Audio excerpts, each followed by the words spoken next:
दरभंगा के फेमस अधिवक्ता अंबर इमाम हाशमी उर्फ छोटे साहब को आज एडीजे 3 की अदालत द्वारा कोर्ट परिसर से हिरासत में ले लिया गया। यह कार्रवाई 32 वर्ष पुराने एक ट्रिपल मर्डर केस में की गई है, जिसमें वो आरोपी थे। आज उन्हें अदालत में व्यक्तिगत रूप से उपस्थित होना था, लेकिन उन्होंने फॉर्म संख्या 317 दाखिल कर खुद को अन्य मामले में व्यस्त बताते हुए पेशी से छूट मांगी। परंतु महज 1 घंटे के बाद उसी अदालत में वो एक अन्य मामले में वकालत करते दिखे। इसे अदालत ने न्यायिक प्रक्रिया के साथ धोखा मानते हुए तत्काल हिरासत का आदेश दे दिया। हिरासत में लिए जाने के बाद अधिवक्ता अंबर इमाम हाशमी जेल भेज दिए गए, जबकि उनके साथ मौजूद अधिवक्ता सुशील चौधरी को बाद में लहरियासराय थाना द्वारा छोड़ दिया गया। इस कार्रवाई के बाद विरोध में दरभंगा अधिवक्ता ने कोर्ट परिसर में प्रदर्शन किया और अनिश्चितकाल कार्य बहिष्कार करने की घोषणा की। अधिवक्ता संघ की मांग है कि अंबर इमाम हाशमी को बाइज्जत रिहा कोर्ट परिसर में वापस लाया जाए। वीडियो में आप आगे देखिए इन तमाम वकीलों का विरोध क्या है और कल के कार्य को लेकर स्थगित करने की बात जो कह रहे हैं वो क्या है, और सुशील चौधरी जिसको लहरियासराय थाना की पुलिस दोबारा कोर्ट परिसर लाकर छोड़ दी। हम लोग कल से कोर्ट के बहिष्कार का निर्णय लिया है और उस पर अडिग रहेंगे जब तक कि हमारे दोनों सम्मानित अधिवक्ता को रिहा नहीं किया जाता। उनको जो ले जाया गया है तो उनका कहा जा रहा है कोर्ट का मानना किया, उस वजह से अरेस्ट। आप लोग विरोध क्यों कर रहे हैं? कोर्ट का मानना ही नहीं है। 317 देना कोई हमारा कानूनी अधिकार है, हमने 317 दिया, बल्कि उन्होंने न्याय की अवमानना की है। 317 रिजेक्ट होगा, हमको मौका मिलेगा, फिजिकली हम प्रेजेंट होंगे, लेकिन उन्होंने हमको ऐसा मौका नहीं दिया, हमको गिरफ्तार कर लिया। किस कानून में उन्होंने गिरफ्तार किया?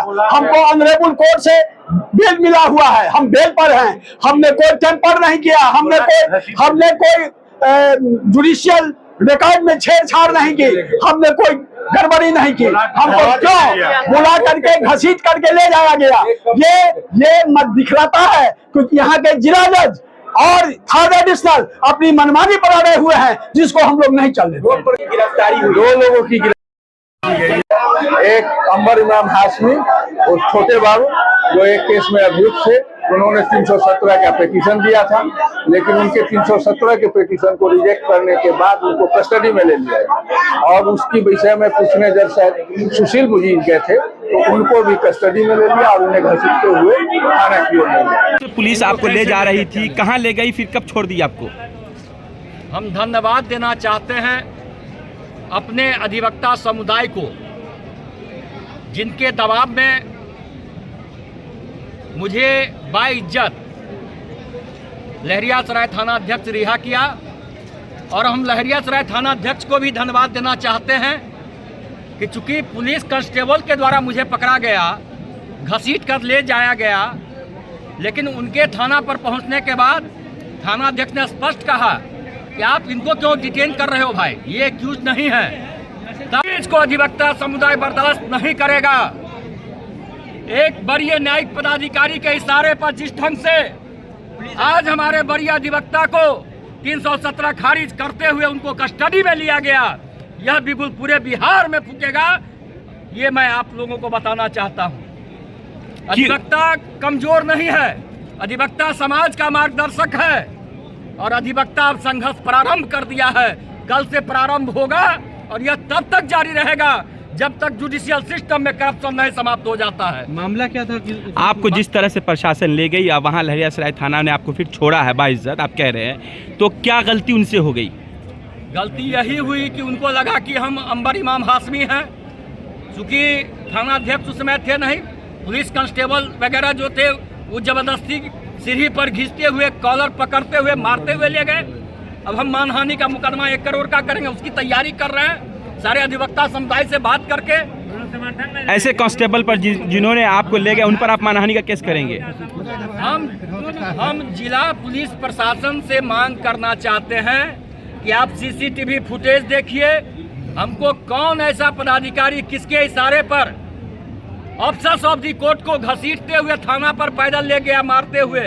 ये मैं एसएसपी दरभंगा से मांग करता हूँ, डीआईजी मिथिला क्षेत्र दरभंगा से मांग करता हूँ कि आप एक निर्दोष व्यक्ति को क्यों डिटेन करवाए? आपके पुलिस पदाधिकारी मारते हुए किस ढंग से ले गए, इसकी जांच होनी चाहिए, निष्पक्ष जांच। जब अंबर साहब को गिरफ्तार करने पुलिस जा रही थी, आप वहां पर क्या कर रहे थे, क्या हो रहा था आपके साथ? मैं वहाँ गया था कटसी में, एक अधिवक्ता के साथ हुआ तो स्वाभाविक है, एक मीडिया वाले के साथ होगा तो सारे मीडिया एक हो जाते हैं। हम जानकारी लेने गए थे, हम बेनीपुर से आए थे जानकारी लेने के, आखिर हो क्या रहा है। जानकारी लेना भी अपराध है क्या? जानकारी लेना कोई अपराध नहीं है। क्या आप इसी कोर्ट में अपना वक्त देते हैं या फिर आप कहीं और कार्यरत मैं हैं? पूरे देश का राष्ट्रीय महामंत्री हूं, अखिल भारतीय अधिवक्ता कल्याण समिति युवा प्रकोष्ठ का, पूरे देश का। यह मामला honourable chief justice Patna high court और ऑनरेबल सीजीआई सुप्रीम कोर्ट तक यह मामला जाएगा। कल से लगातार संघर्ष हम लोग करेंगे इस मामले को लेकर, चुप बैठने वाले अब नहीं है। अच्छा, अब तक लगातार तीसरे वकील को इन्होंने जेल भेजा, एक न्यायिक पदाधिकारी के इशारे पर।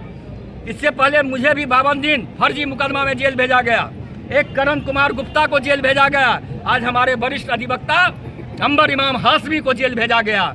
कौन सा अपराध था भाई? वह रिकॉर्ड अपीयरेंस पर था। 317 खारिज होता, वो जाता, वारंट पकड़ के आता, कोई दिक्कत नहीं था। लेकिन न्यायालय का जो आदेश है उसका हम सम्मान करते हैं कि न्यायालय का आदेश निष्पक्ष होना चाहिए, एक रूपता होनी चाहिए, ये हमेशा से हम मांग करते आ रहे हैं। आपके साथियों ने जिस तरह से अभी यहाँ पर शोर शराबा हल्ला किया, विरोध प्रकट किया है, अकल कार्य को स्थगित करने की बात कर रहे हैं, क्या आप इसमें सहमत हैं? होना चाहिए कार्य स्थगित? प्रजातंत्र में और संविधान में मेरा अधिकार है गलत का विरोध करना। प्रोटेस्ट हम लोग करते हैं, हंगामा नहीं करते हैं, प्रोटेस्ट करते हैं। गलत जहाँ होगा वहाँ हम विरोध करेंगे। आज राष्ट्रपति जो हमारी माननीय द्रौपदी मुर्मू जी हैं, वह भी सिस्टम पर सवाल उठाती हैं, उनको भी आप जेल भेज दीजिए। हम ऑफिसर्स ऑफ द कोर्ट हैं, हम सही को सही और गलत को गलत कहने का क्षमता नहीं रखें, और गलत को गलत कहेंगे तो आप गिरफ्तार करके फर्जी मुकदमा में जेल भेजवाइएगा। ये जुडिशियरी सिस्टम हो गया। अब आखिरी सवाल, आपको बाइज्जत बरी किया गया, छोड़ा गया आपके स्थल पर ला करके, क्या धन्यवाद देना चाहते हैं अपने साथियों को? हम अपने अधिवक्ता साथियों से ये निवेदन करना चाहते हैं कि जिस तरह से आप एकता दिखाया है वह एकता कायम रहे, हमारे एक एक अधिवक्ता के लिए कायम रहे, सिर्फ सुशील चौधरी के लिए नहीं। एक एक अधिवक्ता पर अगर अन्याय होता है तो सारे लोग एकजुट होकर इसका प्रोटेस्ट होना चाहिए।